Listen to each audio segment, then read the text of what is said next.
नमस्कार साथियों, स्वागत है आप सभी का सौदा घर के आज के इस नए वीडियो में। साथियों, आप लोगों में से बहुत से लोगों ने रिक्वेस्ट किया कि आखिर पुणे रिंग रोड है क्या, कहां से बनेगा, कहां से जाएगा और कब बन के तैयार होगा। तो आज इन्हीं बातों को समझते हुए आप लोगों के सामने एक ऐसा रिसर्च दे रहे हैं जिसमें आप जान पाएंगे रिंग रोड क्या है, कितना लंबा होगा, कितना वाइड होगा, कहां से जाएगा, कब बनेगा, क्या अड़चने आ रही हैं। ये सारा कुछ जानने के लिए आप इस वीडियो को आखिरी तक देखना ना भूलें, क्योंकि इसमें हर एक जानकारी हम लोग कवर कर रहे हैं। यदि आपको अच्छा लगे तो लाइक शेयर करने के साथ साथ आप चैनल को सब्सक्राइब भी कर सकते हैं। चलिए आगे बढ़ते हैं और देख लेते हैं इस बेहतरीन इंफॉर्मेशन को। तो साथियों, आइए सबसे पहले समझ लेते हैं आखिर इस रिंग रोड के बनाए जाने के पीछे उद्देश्य क्या है। पुणे शहर में और इसके आसपास यात्री और माल यातायात तीव्र गति से बढ़ रहा है। इसका कारण है उद्योगों की संख्या में वृद्धि, आईटी हब और अन्य सामाजिक आर्थिक विकास। मुंबई पुणे सोलापुर और मुंबई पुणे सतारा कोल्हापुर जैसे राजमार्गों से वाहनों का आवागमन शहर के बीच हाईवे से गुजरता है, जिससे ट्रैफिक व्यवस्था चरमरा जाती है। रिंग रोड का उद्देश्य अन्य शहरों से आने जाने वाले यातायात को पूरे शहर में प्रवेश किए बिना बाहर से ही डाइवर्ट करना है। डाइवर्ट करने के साथ साथ शहर के महत्वपूर्ण हिस्सों से कनेक्टिविटी प्रदान करना भी इसका एक मुख्य उद्देश्य है। तो आइए साथियों, रिंग रोड के कुछ जानकारी को, महत्वपूर्ण जानकारियों को एक बार समझ लेते हैं। बात करें इसके टोटल लेंथ की तो लगभग 172 किलोमीटर में ये फैला रहेगा। इसकी जो विड्थ है वो 110 मीटर के आसपास रखी जाएगी और लगभग इसके लिए 2300 हेक्टेयर लैंड की रिक्वायरमेंट है, यानी कि जो एक्वायर करना है किसानों से या जो भी बाकी बीच में लैंड पड़ रहे हैं। इस प्रोजेक्ट की जो एक्सपेक्टेड कॉस्ट रहने वाली है, अभी तक जो आंकड़ा लगाया गया है उसके हिसाब से 26,000 करोड़ इसकी कॉस्ट आने वाली है। आइए एक बार रिंग रोड के टाइमलाइन को समझ लेते हैं। कब इसको सपनों में पिरोया गया और इस पे किस किस समय में क्या क्या प्रगति हुई है और आज ये किस स्थिति पे आकर खड़ी हुई है। पुणे रिंग रोड के बारे में जो पहला जिक्र हुआ आधिकारिक रूप से 12 जुलाई 2007 को महाराष्ट्र के पूर्व मुख्यमंत्री श्री विलासराव देशमुख ने पुणे रिंग रोड प्रोजेक्ट को प्रपोज किया और पुणे डिस्ट्रिक्ट के गार्डियन मिनिस्टर ने इसकी विड्थ को 120 मीटर किए जाने की बात रखी। इसके बाद 16 जनवरी 2014 यानी कि सीधा 7 साल के बाद गवर्नमेंट ऑफ महाराष्ट्र ने MSRDC यानी कि Maharashtra state road development corporation के डिटेल प्रोजेक्ट रिपोर्ट यानी कि DPR बनाने को प्रपोज किया और उसको अप्रूवल भी मिल गया। 2 अप्रैल 2015 आते आते गवर्नमेंट ने PMRDA का फॉर्मेशन अनाउंस किया, यानी कि जो PMRDA आप अभी देख पा रहे हैं, Pune metropolitan regional development authority, ये अप्रैल 2015 से फंक्शन में आया और उसको ये जिम्मेदारी आगे चल के सौंपी जानी थी। आगे अगर हम देखें तो 26 जुलाई 2015 को पुणे के NCP लीडर अजीत पवार जी ने DPR में कुछ इरेगुलरिटीज बताई, जिसके बाद उस विषय में मुख्यमंत्री देवेंद्र फडणवीस जी ने न्यू सर्वे का अनाउंसमेंट किया और सर्वे का कार्य PMRDA को सौंप दिया गया। नवंबर 2015 आते आते PMRDA ने अपना सर्वे कंप्लीट कर लिया और MSRDC ने कंस्ट्रक्शन वर्क को स्टार्ट करने की प्लानिंग भी शुरू कर दी। नवंबर 2019 में आए एक रिपोर्ट के हिसाब से ये पता चला है, जिसमें PMRDA ने कहा है कि फेज 1 में जितने भी लैंड की ज़रूरत है उसमें से सिर्फ अभी 24% लैंड को ही चिन्हित किया गया है। और इसके रिसेंट अपडेट की बात करें, यानी कि इसी महीने 2021 मार्च 2021 में स्टेट बजट में 26,000 करोड़ रुपए इस प्रोजेक्ट के लिए अलॉट कर दिया गया है। आइए पहले समझ लेते हैं पुणे में कितने रिंग रोड को प्रपोज किया गया है और वो कहां कहां से होकर गुजरने वाले हैं। आप अगर पुणे के कई हिस्सों में जाते होंगे तो आपको सुनने में आता होगा कि यहां से भी रिंग रोड जा रहा है।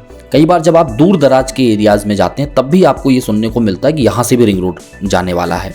फिर आपके मन में एक दुविधा चालू हो जाती है कि आखिर ये रिंग रोड कहाँ से और किस तरीके से जा रहा है, आखिरकार ये 1 है, 2 है या फिर हर कोई आपके साथ इधर उधर की बातें कर रहे हैं। अगर आपको मैं इस मैप के जरिए समझाने की कोशिश करूं तो जो 2 पार्ट है एक तरीके से रिंग रोड का, उसमें एक आपका इंटरनल रिंग रोड रहेगा और एक आपका आउटर रिंग रोड। अभी जो फंड एलोकेट किए गए हैं वो आउटर रिंग रोड के लिए किए गए हैं। इंटरनल रिंग रोड को HCMTR के नाम से भी जाना जा रहा है, यानी कि हाई कैपेसिटी मास ट्रांजिट रूट। अभी इस रोड के बारे में कोई चर्चा नहीं चल रही है, और अगर आप दोनों रिंग रोड को आप समझने की कोशिश करिए तो इसका कुछ हिस्सा जो है वो कॉमन रहने वाला है। वहीं जो 172 किलोमीटर का आपका आउटर रिंग रोड रहेगा उसको 2 पार्ट में डेवलप किए जाने की बात की जा रही है। एक जो आपका वेस्टर्न कॉरिडोर है वो आपका उर्से से लेके वर्वे तक रहेगा, और दूसरा कॉरिडोर भी जो कि आपका चिंबली, लोनीकंद, आलंदी के पीछे से होता हुआ आपको सीधा जो है नगर रोड फिर सोलापुर हाईवे क्रॉस करता हुआ वर्वे तक आएगा, वो आपका ईस्टर्न कॉरिडोर है। तो आप एक बार देख लीजिए, मैप पे समझ लीजिए, और फिर आगे की चर्चा भी हम लोग कर लेते हैं। 2016 में आए MSRDC के प्री फिजिबिलिटी रिपोर्ट के अनुसार इस प्रोजेक्ट को DBFOT बेसिस पे बनाया जाना है, यानी कि design, build, finance, operate and transfer, यानी कि जो भी इसका टेंडर लेगा उसे ही इस प्रोजेक्ट को डिज़ाइन करना है, किस तरीके से ये कंस्ट्रक्ट करेंगे, फिर इसका पूरा कंस्ट्रक्शन कंप्लीट करना है, इसमें आने वाले पूरे खर्च को वहन करना है, इसको ऑपरेट करना है, यानी कि टोल वगैरह लगा के इसकी लागत को रिकवर करेंगे। जब उसका पूरा कॉस्ट रिकवर हो जाएगा तो इस प्रोजेक्ट को गवर्नमेंट को हैंडओवर कर देना होगा। जैसा मैंने आपको ऊपर बताया कि इसे 2 पार्ट में बनाया जा रहा है, एक आपका ईस्टर्न अलाइनमेंट और दूसरा जो है वेस्टर्न अलाइनमेंट। अगर हम ईस्टर्न अलाइनमेंट की बात करें तो यहाँ पे जो वाटर बॉडी क्रॉस होंगी उसमें मेजरली इंद्रायणी रिवर और मूलामोथा रिवर रहेगी, जिसमें इंद्रायणी रिवर 4 बार क्रॉस होगा, उस पर ब्रिजेस बनाए जाएंगे, और मूलामोथा रिवर एक जगह से बाइसेक्ट होगा। आइए समझ लेते हैं वेस्टर्न अलाइनमेंट में कौन कौन से रिवर बॉडी और वाटर बॉडी क्रॉस होने वाले हैं। इसमें अगर हम देखें तो खड़गवासला लेक है, उड़वाड़ी डैम है, मोला रिवर है, और उसके बाद कासासाई डैम, अधले रिजर्वायर लेक, पौना डैम इस पूरे अलाइनमेंट से क्रॉस होने वाले हैं। आइए अब समझ लेते हैं कि जो आपका ईस्टर्न अलाइनमेंट है वो कहाँ कहाँ से होकर गुजरेगा और कितना कितना डिस्टेंस उसका रहने वाला है। बात करें ईस्टर्न अलाइनमेंट की शुरुआत की तो वो जैसा हमने आपको बताया उर्से से होने वाला है, यानी कि मुंबई पुणे एक्सप्रेसवे से। तो जो मुंबई पुणे एक्सप्रेसवे से नासिक रोड तक का डिस्टेंस रहेगा वो 25 किलोमीटर के आसपास रहेगा। वहीं नासिक रोड से नगर रोड तक का जो डिस्टेंस है अगला वो 22 किलोमीटर का रहेगा, और नगर रोड से सोलापुर हाईवे तक का 20 किलोमीटर का डिस्टेंस लगभग रहेगा, और सोलापुर से सातारा रोड का 34 किलोमीटर का डिस्टेंस रहने वाला है। यानी कि अगर हम टोटल ईस्टर्न अलाइनमेंट के लेंथ की बात करें तो 101 किलोमीटर के आसपास रहेगा, और जो हमने आपको ये बाइफर्केशन बताया है इसी स्टेप में इसका कंस्ट्रक्शन भी किया जाना है। और अगर हम देखें तो ये 48 विलेजेस को क्रॉस कर रहा है, जो कि 5 तालुकाओं में मौजूद रहेंगे, मावल, खेड़, हवेली, पुरंदर और भोर तालुका। आइए बात कर लेते हैं वेस्टर्न अलाइनमेंट की। तो वेस्टर्न अलाइनमेंट के लिए 3 अलाइनमेंट प्रपोज किए गए थे, जिसमें एक था आपका 66.27 किलोमीटर का टोटल लेंथ, दूसरा था 64.7 किलोमीटर का लेंथ, और जो तीसरा था वो 62.81 किलोमीटर का था, जिसमें इसका पूरा एक एनालिसिस किया गया कि कौन से अलाइनमेंट के थ्रू इसका कंस्ट्रक्शन किया जाए, यानी कि कौन से रूट के थ्रू, जिसमें कम जो है आपका जो ग्रीन एरिया है वो कम कंज्यूम हो, जो एक तरीके से आपका इकोलॉजिकल सेंसिटिव जोन है उसे कम टच किया जाए, जहां पर आपको लेंथ भी कम पड़े, और ब्रिजेस और जो रेलवे क्रॉसिंग है उसको भी कम क्रॉस करना पड़े। तो इसके अनुसार अलाइनमेंट 1 को अप्रूवल दिया गया, जिसका टोटल डिस्टेंस 62.81 किलोमीटर रहने वाला है। और ये जो अलाइनमेंट है आपका ये 41 गांवों से होकर गुजरेगा, जिसकी पूरी लिस्ट आप अभी स्क्रीन पे देख सकते हैं। और आप ये जो 41 गांव देख रहे हैं ये 5 तालुकाओं से होकर गुजरेंगे, जिनके नाम हैं भोर, मावल, पौड़, हवेली और मुलसी तालुका। आइए एक बार इस प्रोजेक्ट के स्टेटस को समझ लेते हैं। तो जनवरी और फरवरी के बीच में इस प्रोजेक्ट के लिए रिक्वेस्ट फॉर प्रपोजल कर दिया गया है, जिसमें जो जो लोग इंटरेस्टेड हैं इस टेंडर में उन्होंने अपनी भागीदारी दिखा दी है। और इसको समझने के लिए गवर्नमेंट ने एक प्री प्रपोजल कॉन्फ्रेंस भी ऑर्गेनाइज किया, जो कि 19 जनवरी 2021 से 4 फरवरी 2021 के बीच चला, जिसमें लोगों के जो कॉन्फ्लिक्ट हैं, जो भी उनको फाइनेंशियल और टेक्निकल एंगल को समझना है, वो सारा कुछ डिस्कस किया जा चुका है। अभी तक के घटनाक्रम को तो आप लोगों ने समझ ही लिया, लेकिन इसमें भी एक ट्विस्ट है, पहले वो समझ लेते हैं।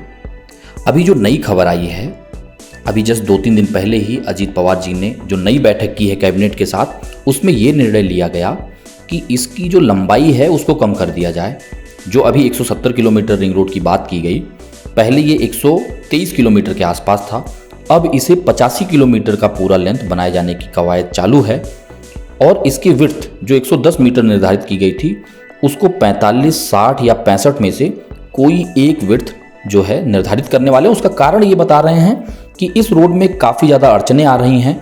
जो गांव वाले हैं, जो किसान हैं, वो अपनी लैंड को उस कीमत में देने के लिए तैयार नहीं है जिस कीमत में सरकार इसे चाहती है, और ज़्यादा फंड सरकार अपने तरफ से रिलीज भी नहीं करना चाहती।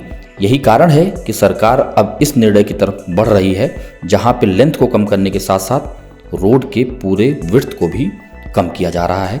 अभी भी इसमें अब तमाम चीज़ें होनी बाकी हैं, यानी ये कहा जा सकता है कि अभी भी इस रोड का बनना या इसके समय के बारे में कुछ भी कहना गलत होगा।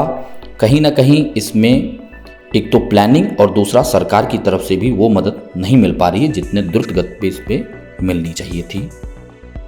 तो साथियों, इस वीडियो में हमने आपको एक बेसिक डिटेल दे दिया कि रिंग रोड कहां से कहां तक बनेगा, कितने फेजेज में बनाया जाएगा, किस किस गांव से होकर गुजरेगा और इसका कॉस्ट कितना आएगा और इसमें क्या क्या डेवलपमेंट अभी तक हुआ है।